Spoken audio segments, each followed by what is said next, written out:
Basketball wise, let's have a talk.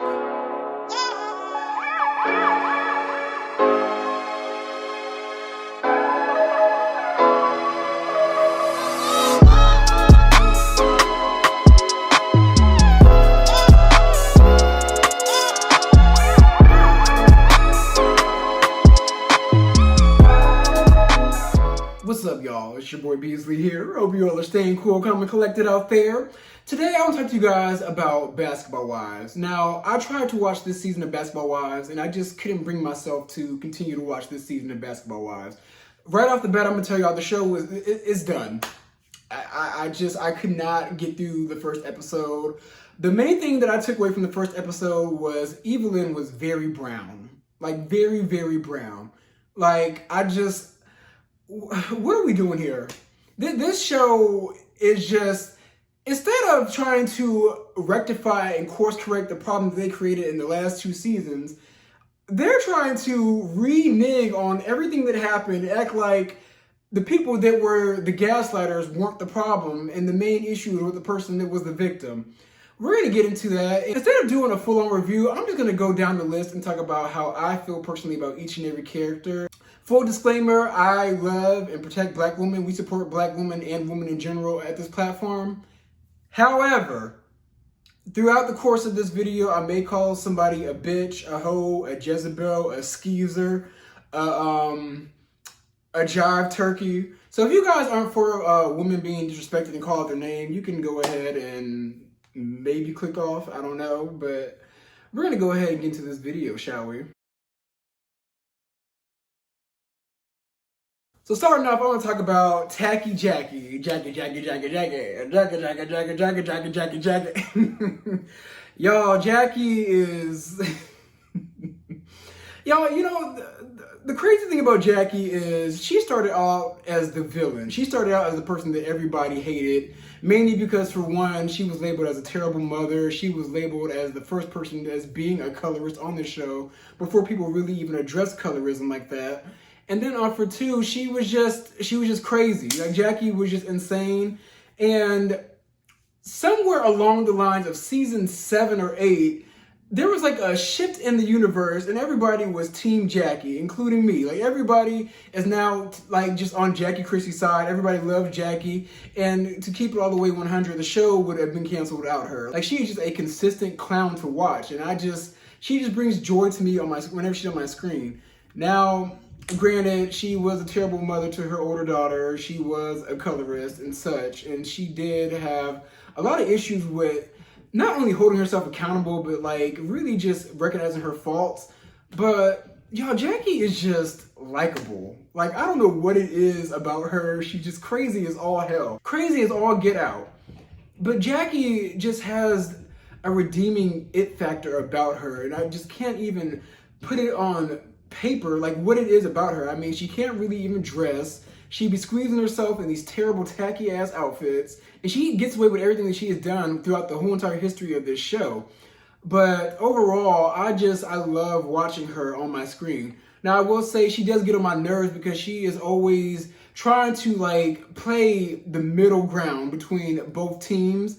Like, Jackie always tries to take up for Shawnee O'Neal when Shawnee does not give a damn about her. Like if Jackie didn't bring ratings to this show, Shawnee would treat her like the gum on her shoe. And it just annoys me that she always stays loyal to Shawnee because, for one, Shawnee signs the checks, allegedly. And for two, like, before Basketball Wives LA even started, like, Shawnee and Jackie had, like, a legit friendship. So she's always going to remain loyal to Shawnee. But overall, Jackie Christie, I love watching her. Her relationship with Doug, and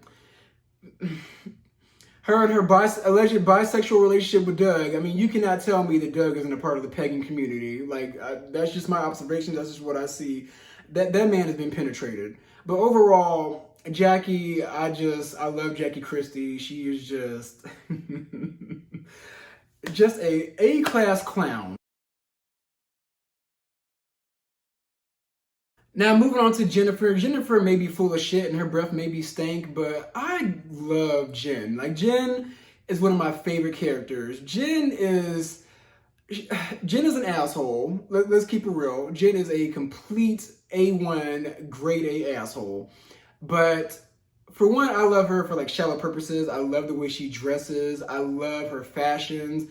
I love her little. She's been a consistent bougie bitch. Like she's been consistently just the bougie girl of the group. And the one thing that I would wish for her is to finally get some backbone and some get back at some of these girls. And I like that she. One thing about her, she appears to have it all together, but as an adult, she still continues to make such dumbass decisions. And like, for example, her dating these men that just are not attractive in order for her to keep a coin up. And for two, her constantly going back and becoming friends with Evelyn, when Evelyn has showed her time and time again the girl that she is. But we're going to get into that later. But Jen, I don't know what it is, but like, I just feel like outside of the grasp of her hanging with Shawnee and Evelyn, she's a very likable person. I love her fashion. She consistently looks good. I gotta give it to you. She is the one person on the show that consistently looks on point. Like, say what you want about Jennifer. Jennifer has never looked bad at all. The hair, the makeup, the fashions, the shoes, the jewelry, always on point with Jen. That's one thing I have to give it to her. She's a sexy giraffe. But overall, I just think Jennifer is a good time girl, and her nipples are huge. So talking about Liza, why is you here? Let me not be dismissive. The one thing I'll say about Liza is I just think it's kind of counterproductive for her to be on this show. You're on this show trying to get money for your son's school out of Lamar Odom, who probably spent that money on drugs. Let's keep it real. And in efforts to do that, you beg him for this money, but yet you go back and tell all of his business to these ladies on this show. So for me, it's just kind of like counterproductive for her to be on this show trying to get money from somebody that you're talking a lot of mess about. Like, it just makes no sense to me. I don't know how she's going to fare out on this show. For some reason, when they bring the new girls on, they always just fall off. Like, there's always like a core group of women, and then the extras that they bring on usually just last like one or like less than half of a season. So who knows what's in alignment for her, but we shall see.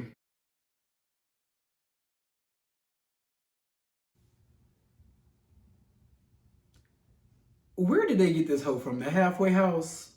Next case. So moving on to Kristen, the silky terrier. Kristen is a very dangerous individual. Kristen is to not be trusted. Kristen is just a petulant child. Like, she just irks me to the core with her just piss poor behavior. Like, she is just horrible. Like, she is a gaslighter, no propane. Like, she just irks my nerves. One thing that I really cannot stand about her is back in last season or the season before last, she got on this show and literally betrayed her family. Like, she got on this show and did every single thing that Byron told her not to do. Byron wanted Kristen, Malaysia, and Cece to be a united front. So in order to get in good with the rest of these girls, she just went against that completely. Like, and no less than like the second episode, just went completely against her own family to side with Jennifer and Evelyn so she could be with the popular girls and so she could secure a spot on this show. Because if it wasn't for her kissing Evelyn and Jennifer and Shawnee's ass, like, Kristen would have gotten the boot and been treated like shit just like they treat OG. Kristen to me is Royce Reed's evil clone. Like, she is just the complete and total opposite of Royce, but kind of looks like her. Kristen is just... I just can't stand her at all. Like, I want her off my television screen. She is a failed version of Sheree Whitfield. She means no good at all. She's not to be trusted. She is an evil human being and an evil spirit. So let's talk about Laquisha, Malaysia, Pargo. Malaysia is a bird, y'all. Malaysia is an airhead. Malaysia is a disappointment. At one point, Malaysia, actually for the majority of Basketball Wives LA, Malaysia was my favorite person on the show. I've been watching this show from day one, all the way back in 2009. And for the longest, Malaysia was like the most level-headed girl amongst a bunch of idiots. But over time, you can see that Malaysia, ever since she got divorced from Gennario, you can see that like her style went down, her money went down, and her desperation went up. I noticed a shift from Malaysia when her friend Malaysia Plus got dismissed by Shawnee O'Neal, and she didn't even get up to go after her to console her. After that, Malaysia was starting to take a turn for the worse, and she ended up switching sides to the Mean Girl clique, which consists of mainly Shawnee and Evelyn, and at one point Jen until they ousted her. But she became friends with them so she could stay on the show. so she could have a consistent coin, because what else is Malaysia doing besides this show? And I remember when Shawnee said that she didn't have substance, and I took offense to that, but over time, I saw what Shawnee O'Neal was seeing in her, because what does Malaysia really have going on upstairs besides being like this black Barbie doll?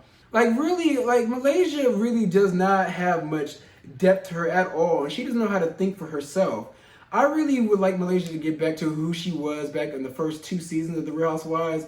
Not The Real Housewives, The Basketball Wives of Los Angeles. But overall, Malaysia has really showed us her true colors and showed us who she is.